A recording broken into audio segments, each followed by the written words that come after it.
प्रणाली 3.2 का दूसरा प्रश्न है, निम्नलिखित वास्तविक फलनों के लिए प्रांत और परिसर ज्ञात कीजिए। इसके अंदर कुछ प्रश्न दिए हुए हैं, उनमें से पहला देखो। पहला प्रश्न में दिया है f(x) दिया है और f(x) का मान दिया हुआ है x² प्लस 2, इस तरह से दिया हुआ है।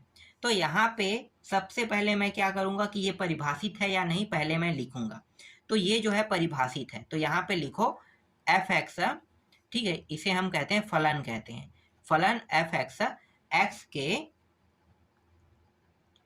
सभी मानों के लिए परिभाषित है, परिभाषित है, ठीक है, परिभाषित है। अब मैं आपको इसे थोड़ा सा समझा के बताता हूँ। देखो यहाँ पे आपको एक आकृति और ये रहा दूसरा आकृति।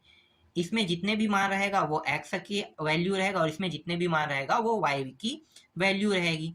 तो इसे हम कहते हैं प्रांत कहते हैं और इसे हम कहते हैं परिसर कहते हैं। तो अभी हम ज्ञात क्या कर रहे हैं, प्रांत, तो इसकी वैल्यू ज्ञात करेंगे ना। और इन दोनों का संबंध किसके साथ है, r के साथ, ठीक है। तो दोनों का संबंध r के साथ है, इसका मतलब है कि x बिलोंग करता है r के साथ और y भी बिलोंग करता है r के साथ।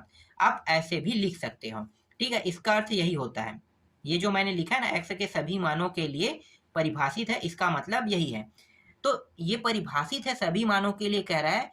इसका एक और अर्थ आप समझो कि ये रियल फॉर्म क्या होता है। रियल फॉर्म ये होता है कि जब ये सभी मानों के लिए परिभाषित है तो ये जो x² प्लस 2 है, ये जो है r के साथ क्या बना रहा है, संबंध बना रहा है। इसका मतलब प्रांत जो है वो क्या है, प्रांत जो है वो डायरेक्ट आप लिख सकते हो, प्रांत को किससे दर्शाते हैं, f से। तो प्रांत का जो मान यहाँ पे प्राप्त हो रहा है वो प्राप्त हो रहा है r, प्राप्त हो रहा है। r को और हम कैसे लिख सकते हैं, -∞ से +∞, इस तरह से भी हम लिख सकते हैं। समझ में आ गया, आप इस तरह से आप लिख सकते हो। इसको मैं ग्राफ के माध्यम से बता देता हूँ, ये रहा और ये +∞, ये जो है ना r के ही बराबर है दोनों मान। तो r लिखो या ये भी आप लिख सकते हो। चलो आगे देखते हैं यहाँ पे। तो आगे में हमें क्या करना है, अब हम परिसर निकालने वाले हैं, ठीक है। तो परिसर निकालते हैं, तो इसको मैं मान लेता हूँ, माना y बराबर f(x) मान लेता हूँ। तो y का मान मैंने f(x) माना, तो यहाँ पे आ जाएगा y और x² प्लस 2, इस तरह से। y को यहीं पे रहने देते हैं, 2 को इस पार ले आते हैं, तो यहाँ पे रहेगा x² बस बचेगा। x से मैं वर्ग हटाऊंगा तो यहाँ पे लग जाएगा √y-2 के ऊपर लग जाएगा और x अकेला हो जाएगा, इस तरह से। और यहाँ पे आगे में प्लस माइनस भी लिखेंगे। समझ में आ गया। अब यहाँ पे देखो, अब x के लिए हल नहीं कर रहे हैं, ठीक है। किसके लिए हल नहीं कर रहे हैं, x के लिए हल नहीं कर रहे हैं, तो x तो परिभाषित नहीं होगा। समझ में आ गया, x क्या है, अब परिभाषित नहीं हो रहा है। तो यहाँ पे लिखो x परिभाषित नहीं है, ठीक है। x परिभाषित नहीं है, क्यों नहीं है, क्योंकि हम हल कर रहे हैं y-2 के लिए। तो y-2 लिखो, तो यहाँ पे लिख लेते हैं y-2, और ये जो अंडर रूट लगा है ना, इसका मतलब होता है ये इस तरह से हमें लिखना होता है, ठीक है। अंडर रूट के कारण क्या करते हैं कि यहाँ पे आपको क्या करना है, लेस देन लगाना है और 0 इस तरह से लिख देना है। अर्थात मेरे कहने का मतलब है, यहाँ पे लिखो अर्थात, कहने का तात्पर्य क्या है, कहने का तात्पर्य ये है कि ये जो y है यहीं पे रहने देंगे, इस 2 को उस पार ले जाएंगे। तो उस पार ले जाएंगे तो ये इस तरह से माइनस से क्या हो गया, 2 के साइड जाके प्लस बन गया। तो परिसर जो है वो कितना प्राप्त हुआ, तो यहाँ पे आप लिख सकते हो उत्तर जो है हमारा परिसर जो है, परिसर जिसे f से यहाँ पे प्रदर्शित करते हैं, इसका जो मान आ रहा है वो आ रहा है यहाँ पे किस में प्राप्त हुआ, प्लस में। तो यहाँ पे लिखो इसे बड़ा कोष्टक में आगे वाले मान को, और ये कहाँ तक जाएगा, इन्फिनिटिव तक। तो ये इन्फिनिटिव और इसे छोटा कोष्टक में इस तरह से लिखते हैं, ठीक है। तो यही क्या है, इसका आंसर है। चलो नेक्स्ट प्रश्न देखो।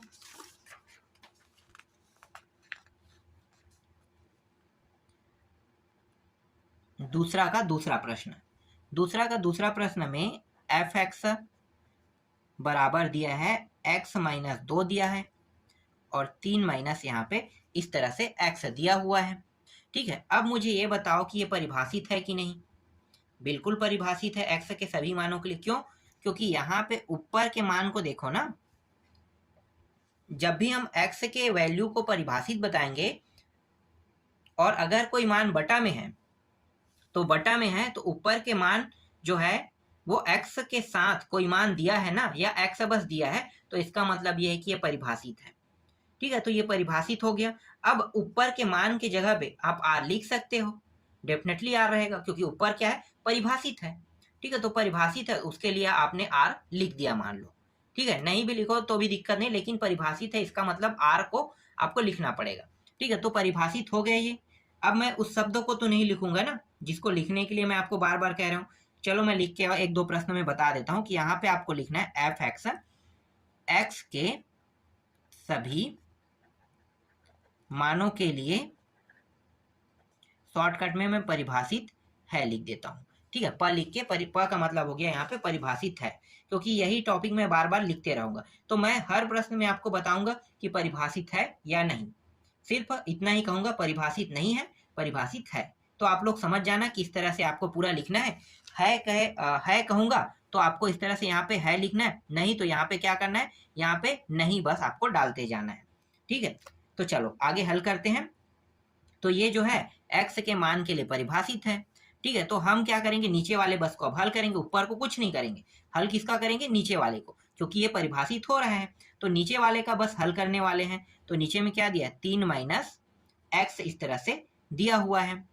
ठीक है, और x के मान के लिए अगर ये परिभाषित है तो कोई भी कंडीशन में जो मान है ना वो 0 प्राप्त नहीं होगा। ठीक है, 0 प्राप्त नहीं होगा। तो इस तरह से आपको काट देना है। समझ में आ गया?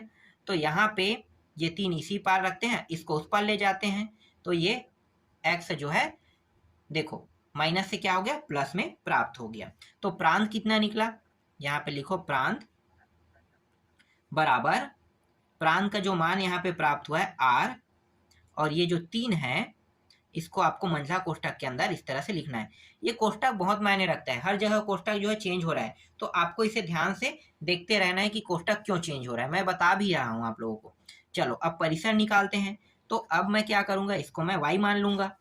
तो मैंने माना y, और यहाँ पे x माइनस 2 और 3 माइनस एक्स दिया हुआ है। थोड़ा सा इसको हल करेंगे, अब इसको इसके साथ गुणा कर देंगे तो 3y माइनस एक्स वाई, और ये x माइनस 2 हो जाएगा। इन दोनों को एक साइड और इन दोनों को एक साइड ले आते हैं, तो 3y और ये माइनस इस साइड आके प्लस 2 हो जाएगा, x ये उस साइड आके प्लस एक्स वाई हो जाएगा। 3y प्लस 2, और यहाँ से उभयनिष्ठ निकल जाएगा x, कुछ नहीं मतलब 1, और यहाँ पे y बस बचेगा। x को मुझे अकेला चाहिए, तो क्या करूँगा मैं, 3y प्लस 2 इसके साइड में इसको ले आते हैं, तो ये 1 प्लस y यहाँ पे नीचे में आ गया, और यहाँ पे बचा x। हल तो आपको आता है ना, इसलिए मैं थोड़ा सा फास्ट कर रहा हूँ। ठीक है, इसमें बहुत सारे प्रश्न हैं, इसलिए थोड़ा जल्दी जल्दी हल करेंगे। जहाँ पे आपको प्रॉब्लम होगा उस जगह को मैं आपको समझाऊंगा। तो यहाँ पे हम x के लिए हल नहीं कर रहे हैं, तो x को हम क्या मान लेते हैं, परिभाषित नहीं है, कह देते हैं। सीधी सी बात है कि x परिभाषित नहीं है। आपको क्या करना है, x परिभाषित नहीं है। ठीक है, तो x परिभाषित नहीं है, तो हमें हल किसके लिए करना है, इसके लिए। ऊपर के लिए क्या हम हल करेंगे, नहीं करेंगे। क्यों नहीं करेंगे, जैसे हमने इससे पहले वाले प्रश्न में हमने ऊपर के मान को हल नहीं किया था, वैसे इसके साथ भी हम ऊपर के मान को हल नहीं करेंगे। अगर ये अंडर रूट में होता तब हल करते, अंडर रूट में नहीं है तो हम हल नहीं करेंगे। ठीक है, तो बचा क्या, नीचे का मान। नीचे के मान में क्या दिया है, नीचे के मान में आपको पूरा लिखना है ना कि x परिभाषित नहीं है। चलो मैं लिख देता हूं, x परिभाषित, ये आपको लिखना है क्योंकि इसके लिए हल नहीं कर रहे हैं। तो x परिभाषित नहीं है, और इसको बस अब हल करेंगे। तो जबकि यहाँ पे दिया क्या है, 1 प्लस वाई बराबर, अगर परिभाषित नहीं है तो इसका मान क्या रहेगा, 0 रहेगा। सीधी सी बात है। तो यहाँ पे y का मान क्या आ जाएगा, इसको इस पार ले जाते हैं तो -1। तो परिसर कितना प्राप्त हो गया, परिसर यहाँ पे प्राप्त हो गया r माइनस, और ये -1, ये प्राप्त हुआ। यही क्या है, इसका आंसर है। चलो नेक्स्ट प्रश्न देखो। तीसरा प्रश्न में दिया है एफ एक्स और 16 माइनस एक्स का वर्ग इस तरह से दिया हुआ है। ठीक है, तो ये बताओ कि ये परिभाषित होगा कि नहीं? परिभाषित होगा, लेकिन यहाँ पे अंडर रूट लगा हुआ है। तो अंडर रूट लगा है तो थोड़ा सा इसे मुझे क्या करना पड़ेगा, मुझे इसे अंडर रूट से बाहर निकालना पड़ेगा। परिभाषित है कह रहा हूँ तो इसका मतलब ये है कि ये कोई भी कंडीशन में अंडर रूट के अंदर नहीं होगा। अगर अंडर रूट के अंदर में ही मान प्राप्त होगा या कोई मान अंडर रूट में आ रहा है तो वो परिभाषित नहीं होगा। तो ये परिभाषित नहीं होगा, पहले थोड़ा सा हल कर लेते हैं, उसके बाद मैं यहाँ पे लिखूंगा, क्योंकि क्लियर मुझे भी पता होना चाहिए ना कि ये परिभाषित हो रहा है कि नहीं। तो पहले मैं हल कर लेता हूँ। तो यहाँ पे मैं क्या करूँगा, 16 माइनस एक्स का वर्ग इस तरह से लिखूंगा, और ये अंडर रूट लगा है इसलिए ये बड़ा और बराबर 0 इस प्रकार से आपको लिखना है। ठीक, अब इसको मुझे प्लस में चाहिए तो मैं एक्स एक वर्ग को प्लस में लिख लेता हूँ, तो ये प्लस में होगा तो ये हो जाएगा माइनस में, और ये निशान इस तरह से रहेगा। ठीक, निशान में एक चीज़ और है, मैंने अभी चिन्हों को बदलाव किया चिन्हों में, तो ये जो निशान है भी बदल जाएगा। ठीक है, ये ऐसे हो जाएगा और बड़ा बराबर ये रहा। ठीक है, निशान क्यों बदल गया, क्योंकि मैंने चिन्ह में बदलाव किया है। तो जैसे ही मैंने चिन्ह में बदलाव किया उस तरह से उसी प्रकार ये भी क्या हो गया, बदलाव हो जाएगा। इसको मैं और कैसे लिख सकता हूँ, तो एक्स वर्ग माइनस 4 का वर्ग और ये 0। अब यहाँ पे देखो ये जो फॉर्म है ये यही फॉर्म है ना, ए का वर्ग और माइनस बी का वर्ग, मतलब ए प्लस बी और एक मान ए माइनस बी, यही प्राप्त होता है बिल्कुल। तो यहाँ पे x प्लस 4 और x माइनस 4 ये रहा, ये फॉर्म प्राप्त हुआ। ठीक है, अब यहाँ पे देखो इससे x का मान क्या प्राप्त होगा, इससे x का मान प्राप्त होगा माइनस 4, क्योंकि ये प्लस में है इसलिए माइनस में प्राप्त होगा। और ये x दोनों दिया है ना, उसको हम लिखते हैं बीच में, और यहाँ पे निशान क्या है, बड़ा और बराबर।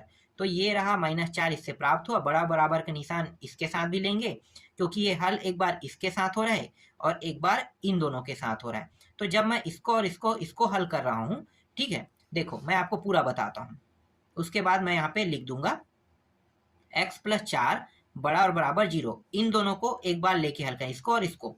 तो यहाँ से मान क्या प्राप्त होगा, देखो तो ये x ये उस साइड जाके क्या हो जाएगा, माइनस 4 इस प्रकार से प्राप्त होगा। तो यहाँ पे माइनस 4 प्राप्त हो गया। अब मैं इसको और इसको लेकर हल करूंगा, तो x माइनस 4 और ये रहा 0। ठीक है, तो x बड़ा और बराबर ये 4 इस साइड आ जाएगा, तो माइनस से क्या हो गया, प्लस, तो ये प्लस 4 हो गया इस तरह से। तो यहाँ पे देखो मैंने माइनस 4 लिखा और ये दोनों x का ही मान है, तो बीच में क्या रखते हैं, x, और फिर से हमें यही निशान लगाना है, और फिर यहाँ पे क्या प्राप्त हुआ, प्लस 4 ये रहा। ठीक, समझ में आ गया। तो शॉर्टकट में ऐसा लिख दिया जाता है, समझ में आ गया ये भी। अब यहाँ से प्रांत कितना प्राप्त हुआ, तो प्रांत का जो मान है वो यहाँ पे प्राप्त हो रहा है माइनस 4 और प्लस 4 यहाँ पे प्राप्त हो रहा है, और यहाँ पे बड़ा और बराबर दोनों में लगा है, देखो बड़ा और बराबर, इसलिए दोनों बड़ा कोष्टक के अंदर होगा। ठीक है, इसके कई रीजन है, कई रीजन होता है बड़ा कोष्टक लगने के। एक तो मान प्लस में प्राप्त होगा तो भी बड़ा कोष्टक लगाएंगे, एक तो मान जैसे कि इस तरह से निशान लगेगा, 2 निशान, तो भी हम इसे बड़ा कोष्टक के अंदर लिखते हैं। तो यहाँ पे दोनों में बड़ा कोष्टक लगा है, देखो कहाँ पे, यहाँ पे दोनों में, इसलिए इन दोनों के आगे और पीछे में बड़ा कोष्टक का निशान लगा है। ये काफी इंपॉर्टेंट टॉपिक है, इसको आपको अच्छे से समझना है। चलो अब यहाँ पे परिसर निकाल लेते हैं। तो y किसे मानेंगे, इस पूरे मान को, इसको मैंने y मान लिया। तो आगे वाला जो मान दिया है 16 माइनस एक्स का वर्ग, यहाँ पे अंडर रूट है, अंडर रूट मुझे हटाना है तो क्या करना पड़ेगा, y के ऊपर वर्ग कर देंगे, तो ये अंडर रूट से बाहर आ गया। इस 16 को इस साइड ले आते हैं, तो y का वर्ग माइनस 16 बराबर x का वर्ग, और यहाँ पे माइनस, यहाँ से माइनस हटाऊंगा तो इस साइड में क्या लगेगा, जहाँ पे प्लस है वो माइनस, माइनस प्लस बन जाएगा। तो 16 माइनस में था तो इसे आगे लिख लेते हैं, प्लस बन गया क्योंकि, ठीक है, और ये प्लस में था तो ये माइनस हो जाएगा, और ये x का वर्ग। देखो तो सिर्फ यहाँ पे वही चिन्हों में बदलाव हुआ है, जो माइनस था वो प्लस हुआ है और प्लस क्या हुआ था, माइनस। अब यहाँ से वर्ग हटाऊंगा तो 16 माइनस y का वर्ग बराबर x यहाँ पे इस तरह से हो जाएगा। अब ये बताओ कि ये परिभाषित होगा कि नहीं, बिल्कुल नहीं होगा, परिभाषित नहीं होगा, x परिभाषित नहीं होगा। क्यों नहीं होगा, क्योंकि x के लिए हम हल नहीं करें, हल किसके लिए करें, 16 माइनस y के वर्ग के लिए हल करें, इसलिए ये परिभाषित नहीं होगा। तो इसको हम कैसे लिख सकते हैं, इसको हम लिखेंगे 16, क्योंकि अंडर रूट का कुछ अर्थ होता है ना, तो मैं अभी आपको बताऊंगा। ये y का वर्ग हो गया इस तरह से, और यहाँ पे बड़ा और बराबर और 0, इस तरह से आपको क्या करना है, निशान लगा देना है। ठीक है, अब इसको मैं क्या करूंगा, इसको मुझे प्लस में चाहिए, तो y को मैं प्लस में ले लेता हूँ, और ये हो गया माइनस, तो ये चिन्ह जो है इस तरह से बदल गया, डेफिनेटली बदल जाएगा। इसको और कैसे लिख सकते हैं, y का वर्ग माइनस 4 का वर्ग, और ये इस प्रकार से लिख सकते हैं। तो y, यहाँ पे एक सेकंड, y प्लस 4 और y माइनस 4, ये बड़ा बराबर, और ये क्या हो गया 0, यहाँ भी यही मान प्राप्त हो रहे हैं। अब देखो यहाँ पे y का मान, एक बार इसको लेकर हल करेंगे और एक बार इसको लेकर हल करेंगे, तो यहाँ पे y का मान प्राप्त हो जाएगा। ठीक है, क्या क्या प्राप्त होगा, तो y का जो मान प्राप्त होगा, चलो पहले पूरा हल कर लेते हैं, y प्लस 4 इस तरह से, तो y बड़ा बराबर यहाँ पे माइनस 4 प्राप्त हुआ, y माइनस 4 बड़ा बराबर 0, तो y बराबर, y बड़ा और बराबर कितना प्राप्त होगा, प्लस 4, इस तरह से प्राप्त होगा। ये y के दोनों वैल्यू हैं, तो मतलब माइनस 4 बड़ा बराबर y बड़ा बराबर 4, तो इसका जो मान है वो कितना आ रहा है, तो इसका जो मान प्राप्त हो रहा है वो प्राप्त हो रहा है मुझे, तो यहाँ पे पहले आपको परिसर लिखना है। ठीक है, परिसर f, और यहाँ पे एक मान को आपको क्या लिखना है, 0, और एक मान, ये जो प्लस में जो मान प्राप्त है इसको आपको इस तरह से लिखना है। ठीक है, इस प्रकार से क्या करना है, आपको लिख देना है। समझ में आ गया, तो ये इसका आंसर। अब आपके मन में सवाल आ रहा होगा कि यहाँ पे माइनस 4 दिया है और आपने लिया है 4 को प्लस वाले को लिया है, तो क्यों ऐसा मैंने किया है। तो देखो मैंने क्या कहा है कि मैंने यहाँ पे आपको पहले ही बताया था कि जो x का मान है वो परिभाषित नहीं है, मैंने बताया था x का मान परिभाषित नहीं है, तो x का मान परिभाषित नहीं, इसलिए x की वैल्यू क्या हो गई, 0, डेफिनेटली 0। हर प्रश्न में ऐसा ही हुआ है, देखना आप जब देखोगे ना परिभाषित नहीं है कहाँ हूँ, वहां पे सिर्फ एक मान आप लोगों का निकला होगा, 2 मान नहीं आया है। ठीक है, तो इसलिए x का मान क्या होगा, 0, और ये वाला जो मान है ना प्लस तक के जा रहा है, इसको बस मैं क्या कर रहा हूँ, ले रहा हूँ। समझ में आ गया, तो यहाँ पे आ गया प्लस 4। चलो आगे देखते हैं।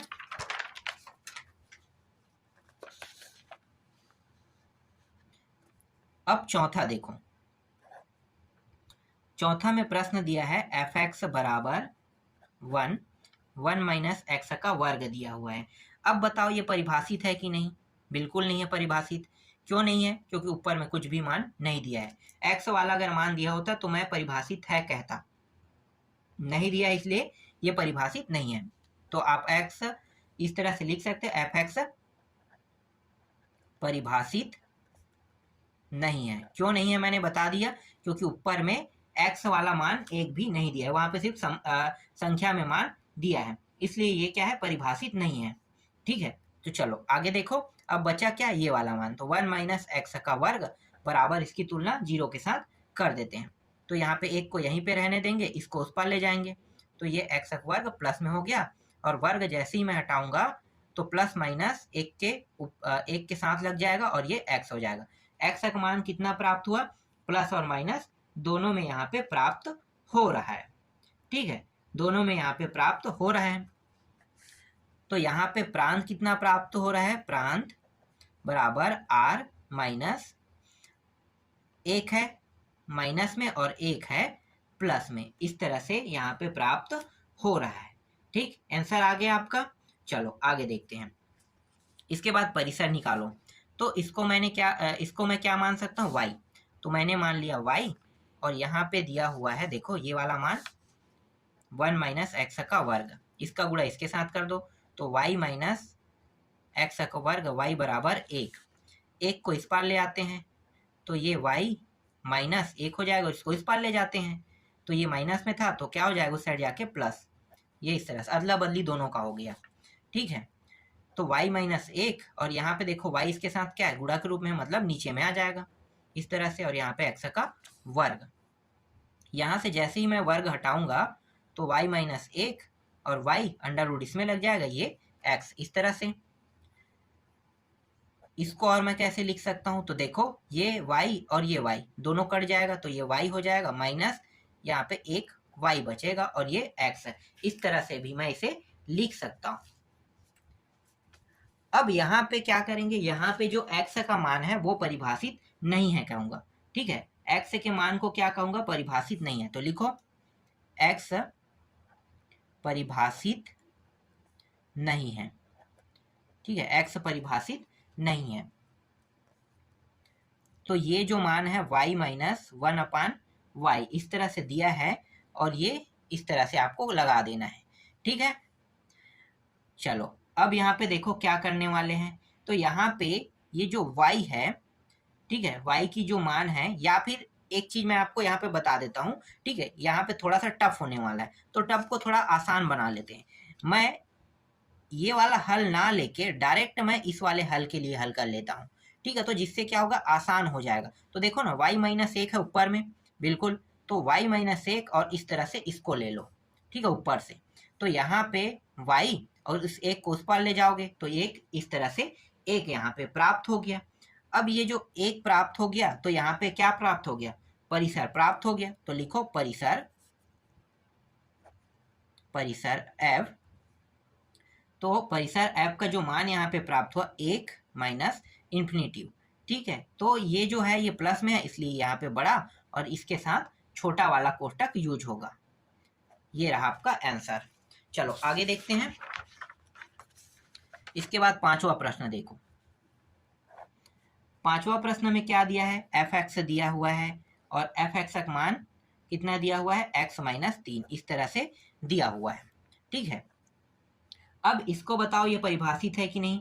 बिल्कुल है परिभाषित, भले ये अंडर रूट के अंदर है लेकिन x माइनस 3 जो है ये परिभाषित है, ठीक है। तो परिभाषित है, बस मुझे क्या करना है, इसे अंडर रूट से बाहर निकाल के देखना है। अगर ये बाहर आ जाता है तब ये क्या है, वाकई में परिभाषित होगा, ठीक है। तो इसके लिए हल करते हैं। तो x माइनस 3 बड़ा और बराबर 0 के है।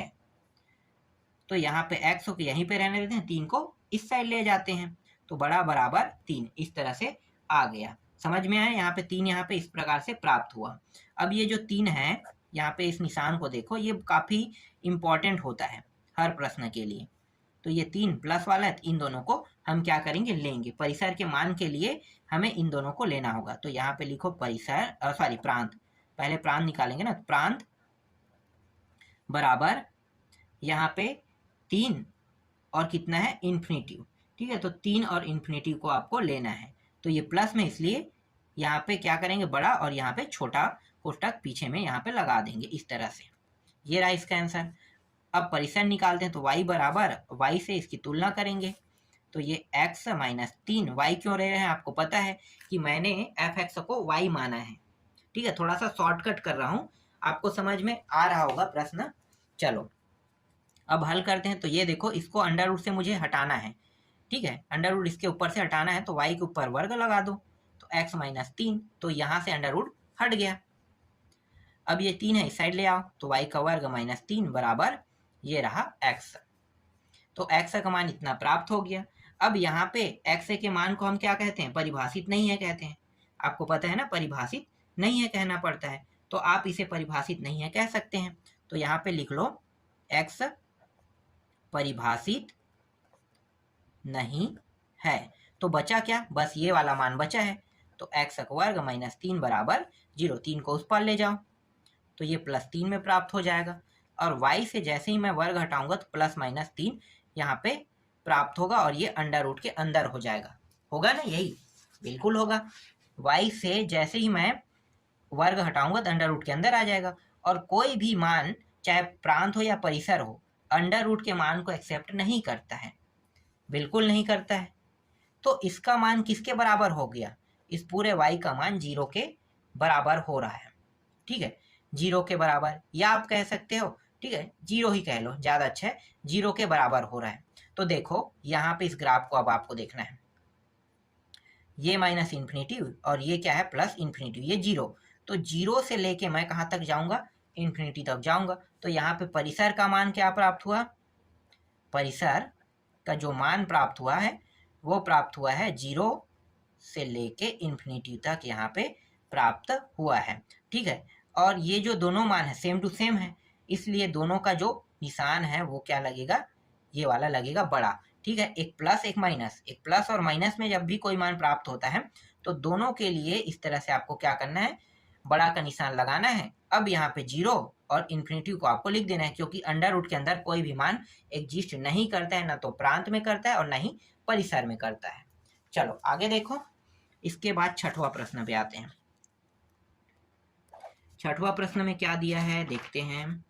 छठवां प्रश्न है एफ एक्स बराबर 1 और x माइनस 2, इस तरह से दिया हुआ है। ठीक है, तो यहाँ भी देखो, यहाँ पे ऊपर में कुछ मान दिया है, क्या x वाला नहीं दिया है, तो क्या ये परिभाषित करेगा, नहीं करेगा। तो आपको क्या लिखना है, एफ एक्स परिभाषित नहीं है। क्यों नहीं है, क्योंकि यहाँ पे मान नहीं दिया है x की वैल्यू वाला। x अगर ऊपर में मान जुड़ा हुआ कोई x दिया होता ना तो परिभाषित होता, तो नहीं है, तो मतलब परिभाषित नहीं होगा। तो बस अब बचा क्या है, ये वाला मान, ये तो पहले से डिसाइड होगा कि ये परिभाषित नहीं हो रहा है। तो नीचे का मान क्या है, x माइनस 2 बराबर 0। आपको इन दोनों को लेकर हल करना है। तो x बराबर यहाँ पे कितना प्राप्त हो गया, 2 प्राप्त हो गया, तो प्रांत यहाँ पे निकल गया। प्रांत जो है यहाँ पे प्राप्त हो गया, 2 प्राप्त हो गया। इस तरह से प्रांत का जो मान है 2 प्राप्त हो गया। अब परिसर निकालो, इसको आपको क्या मानना है, y, और यहाँ पे एक x माइनस 2 है ना, ये x माइनस 2, इसको थोड़ा सा हल कर लेते हैं। तो ये हो जाएगा एक्स वाई माइनस 2y बराबर 1। इसको उस पर ले जाओ तो यहाँ पे बचेगा एक्स वाई 1 प्लस 2y, इस साइड आके माइनस 2y प्लस 2y बन गया। y इसके साथ गुणक रूप में है, तो x को यहीं पे रहने देते हैं। 1 प्लस 2y अपान कितना हो जाएगा, यहाँ पे y हो जाएगा। ठीक है, इस तरह से अब क्या करने वाले हैं भाई, आपको पता है x परिभाषित नहीं होगा, तो ये तो परिभाषित नहीं हो रहा है। इसमें भी देखो, ऊपर भी परिभाषित नहीं हो रहा है, नीचे भी परिभाषित नहीं हो रहा है। ठीक है, तो हल कर लेते हैं। तो यहाँ पे इसको हम कुछ नहीं करेंगे। ठीक है, इसको कुछ नहीं करेंगे, बस हल किसके साथ करेंगे, इसका। तो y का मान यहाँ पे, y का मान y बराबर 0, यही तो लिखते हैं ना, बिल्कुल लिखते हैं y बराबर 0। तो y का मान यहाँ पे क्या प्राप्त हो गया, 0 प्राप्त हो गया। तो परिसर कितना निकला, परिसर का जो मान प्राप्त हुआ वो यहाँ पे प्राप्त हो रहा है r माइनस यहाँ पे 0, ये प्राप्त हो रहा है। ठीक है, इस तरह से आपको लिखना है। तो अभी के प्रश्न में बस मैं इतना ही आपको बता रहा हूँ, बाकी जो बचा है उसको नेक्स्ट वीडियो में पूरा कंप्लीट करा दूंगा।